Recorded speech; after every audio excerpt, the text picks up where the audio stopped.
What is going on, YouTube? Another video coming at you from the Washington Football Report. This is JD. Let's dive into this. So this is going to be my last video, I promise. Okay. I really am just begging out there for someone to make a legitimate argument for this kid. But I'm going to solidify my argument for him, or against him. Okay.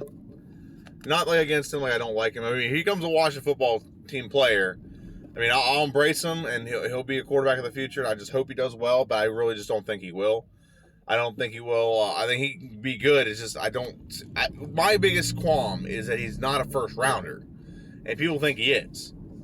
Okay, so I'm going to go over his entire stats from the North Dakota State University's website. I'm going to go through game by game on what he did. First, I'm going to go about who he played, and you'll realize that there's no one on this schedule that he played that is any good in any way, shape, or form. Like, people got to think they did. You saw the video about my Twitter argument. People were finding excuses to say some of these teams were actually good. Like, no, they're not. And if you think they're good, you're not allowed to have an opinion on football, really, because you have no objectivity, or you have no kind of proper evaluation of what football talent is, if you really think that these are good teams. Okay. So this is Trey Lance, quarterback, 6'3", 221 pounds, redshirt freshman. This is 2019 season. Okay, his stats. So let's go down here, and we'll go to offensive stats. So the first game he started in that season was Butler. Butler, not exactly a bell ringer. North Dakota, not a bell ringer. Delaware, not very good. I mean, Delaware's got like one or two players that have come out and been pretty good. You got Joe Flacco, and like that's pretty much it. Maybe a couple other players here and there, but they don't consistently put out pro-level talent. I don't know what UC Davis stands for. I really don't. But it's not a big school. Illinois State, not very much talent there. Northern Iowa, not very much talent there. Missouri State, not very much talent there. If it was Missouri, like the Missouri Tigers, I'd say, okay, maybe you got me. You've piqued my interest a little bit there. South Dakota State, no. Youngstown State, no. Western Illinois, no. South Dakota, no. Southern Illinois, no. And then you have Nichols, no. Illinois State again, no. Montana State, hell no. And then you have James Madison. It's probably the best team he played. Okay? There might be a couple NFL players, NFL potential players on that team. Okay? So that's the teams he played. Now, if you literally are watching this and you think any of those teams qualify you, they haven't putting up any kind of stats against these teams qualify you to be a starting quarterback, you're freaking high. This is not a way you gauge talent. This is the worst possible talent that you could play in the college, and it's the best possible scenario if you want to be overrated. Okay, so I'm not going to stop there. Let's scroll over to completion percentages and attempts in a game. If you look at this, for example, against Butler, he only attempted to throw the ball 11 times. 10 completions. He only has one game where he has over 20 completions. To be fair, though, he only has one game where he threw over 31 passes. He only threw over 30 passes once.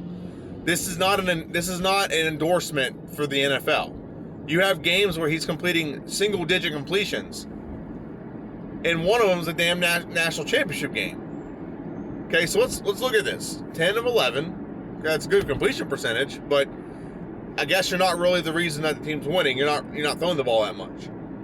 11 of 15. It's still not bad, but you're only throwing the ball 15 times. This is like Tim Tebow stuff. When Tim Tebow was in the pros, he had to win games throwing the ball 10, 11, 15 times because his team, he had to do that late because in the team he was on was basically just handcuffed him, never let him throw the football. So you have a guy here who can't throw the football. You have a game right here, the game 7 of 14. How do you have a quarterback that you think is going to be a first rounder He's got games on his college resume where he's 7 of 14, or 7 of 9, or 6 of 10. How in the hell does anyone justify? He's got 1, 2, 3 games on his under his belt where he completed less than 10 completions. Of his 16 games, 3 of them he had less than 10 completions. Then you have 1, 2, 3, 4. 4 of them only had just 10. So there's 7 of his 16 games. And then how many did you have less than 15? All but 1, 2, 3. All but 3 of his games. Let me just make sure I did that correct. He had 15, 17, 21, and 18. So 4 of his games. He only had 4 games where he completed more than 15 passes. 4 games. And people think this is some kind of glowing endorsement to be a first rounder. I'm sorry, it's not. And I'm not trying to bash the guy. I think he's probably a pretty decent guy, and he probably has talent, but he's not first round talent. Now everyone was going to ignore all this, go right to the next page. Completion percentage, I don't really care about that. He's playing against garbage talent. He should have a high completion percentage. Okay, he's gonna look at his yards. He has games where he only has, how many games does he have where he got over 200 yards? He's only got 4. So of his 16 starts, only 4 of his games he got over 200 passing yards. Okay, yeah, 1, 2, 3, and 4. Yeah, there's only 4 games of his 16 games he started. Only 4 of them got over 200 passing yards, and only 1 of them got over 300 passing yards. And he's got 2 games where he didn't get over 100. Now, does he have a lot of touchdowns? Sure. I guess he's throwing to people that are wide open, or if he's throwing the guys that are running, I guess. I don't know. But he's got games in here where he has no touchdowns. At all. No touchdowns at all. And like I said, he's not even passing for over 200 yards more than like 4 times. Like, this is just a horrible indictment towards the guy.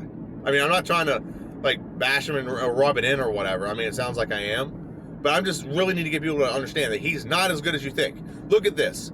In a game where he threw 185 yards and 4 touchdowns, his longest pass was 47. So right there in one pass is like a fifth of his yards.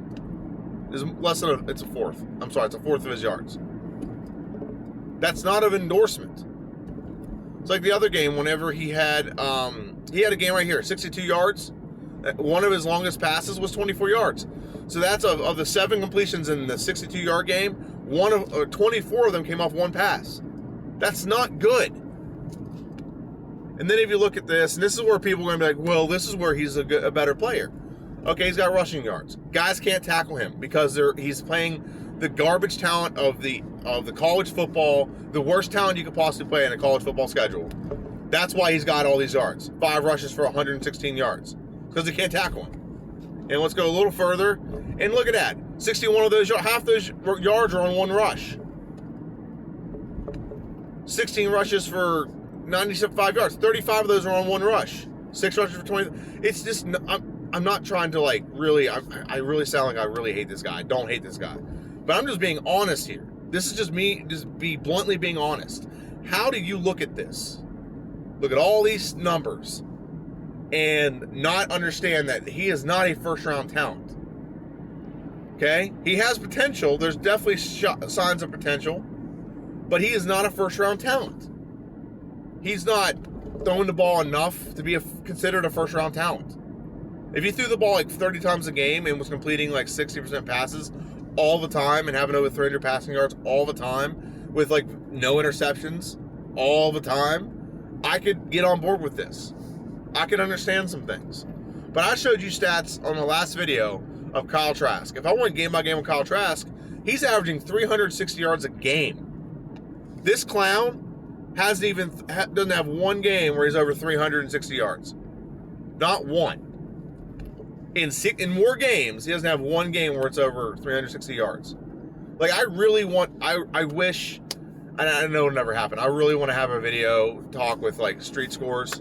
Because I love the guy. I love his videos. I watch his every time they come out. But he is enamored with this guy. And I'm like, I need to explain to me. Why are you enamored with this? There's nothing about this that's impressive at all. Okay, if he was doing this against SEC talent, okay, we can have a conversation. If he was doing this against, if he's doing against these talented, this lack of talent guys, he should be putting up like 300, 400 yards a game, and he's not. And everyone's gonna say, well, he can run the ball. I don't care if he can run. Running quarterbacks, a few and far between, have succeeded in the NFL. They really have. Okay, Tom Brady's not a running quarterback, and he has freaking 6 Super Bowls, and he's been to 10. I'm sorry, he has 7 Super Bowls. He's been to 10 or 11. Aaron Rodgers, not a running quarterback. Okay, the majority of Super Bowls won in the last 20 years have been by mainly 4 quarterbacks. Tom Brady, right? Not a mobile quarterback. Not by any stretch of the imagination is he a mobile quarterback. Okay, Tom Brady. The Manning brothers, which you have 2 by Peyton and 2 by Eli. Neither one of them's mobile. Okay, you have Joe Flacco won 1. He's definitely not mobile. Ben Roethlisberger's won 2. He's definitely not mobile. He's big, so he can avoid being hit, but he's not a mobile quarterback. Okay, and so and Aaron Rodgers is another one. Most quarterbacks don't win Super Bowls that are mobile. It's not a consistent trend in the NFL. Quarterbacks who can throw volume when they have to, and when they don't have to, they can be Drew Brees. There's another one. So these are all quarterbacks that are not relying on their legs to make plays, rely on their arm, and that's what Washington needs to rely on. Get a quarterback who can throw the football, throw it consistently, hit our open guys. We have talent for a reason. We don't need Why would we get a quarterback who's going to throw the ball 10 times a game when we have McLaurin, Curtis Samuel, Logan Thomas, Adam Humphries? Why would we get a quarterback who consistently can't complete only had 4 games where he threw more than 15 passes or completed more than 15 passes? Why would we get a quarterback that does that when we just loaded up with offensive talent? I don't understand that. I really, if you want to have the debate with me, please reach out to me on Twitter. I'll try to find a way where you and I can have a video and you can explain to me why you think this guy deserves to be a first rounder. If you can't explain it, if you can just sit here in the comments and just call me stupid, then you can't argue your debate and you don't need to have an opinion on it. Okay, but if you can't sit here and argue, I've argued my point of view. I posted my point of view on here numerous times, and I've been proving my point of view by reinforcing it with stats from the university or North Dakota State University's own website. Okay, I've done my work. Do your work. I want someone to tell me, why do you think this guy needs to go in the first round, and why Washington? People thought he would trade up to 4 to get him, and I think that's fucking ludicrous. Okay, I wouldn't trade up for him at all. If we get him at 19 and he's at 19, I still think that's an overprice. I think he's a second rounder at best, late second rounder at best, and I've made my opinion honest. I think Washington should trade back. They could probably trade back to mid or later in the first round, still get Zaven Collins, and get Zaven Collins, and they can add a couple extra picks because there's so much good talent in this draft. And I think that Washington's probably going to draft like Kyle Trask or something. That's what I would do. I would draft Kyle Trask in the second round, let him sit for a year, and then after this season, he's your guy. And Kyle Trask, like I said, he's played in a better league. These stats aren't even in a good league. That's the thing. These teams are just so bad. He just looks good playing against such bad talent. Okay, I gotta end this video. I don't want to bash the guy anymore. But please, I'm begging anyone to legitimately make a legitimate argument for this guy. Okay? He is not a very good... I'm not saying he can't be a good player, but his stats aren't good. His stats aren't good, and they're not good against... They're not good against bad talent. Okay? And then, the biggest indictment I want to say is like a national championship game against James Madison, and you're throwing 6 for 10 for 72 yards, 6% completion, no passing touchdowns, and he does have a couple rushing touchdowns. I'm not going to take that away from him. And again, one of those passes ended up getting 22 yards. That's 1/3 of all of his yards came on one pass. I'm sorry. You can't look at that and convince me. Okay? You're not going to look at that and convince me that he is what everyone seems to think he is. And I really would love to debate with Dan Orlowski or even Skip Bayless or any of those guys. Because there's people that are like enamored with him, like, oh, he's so good. He's not. He played garbage talent. In his first game he played in 2020, he played horrible. He couldn't pass the ball to save his life. All right, that's it. This is Washington Football Report. This is JD. Hail to the Redskins. See ya. Thanks for watching.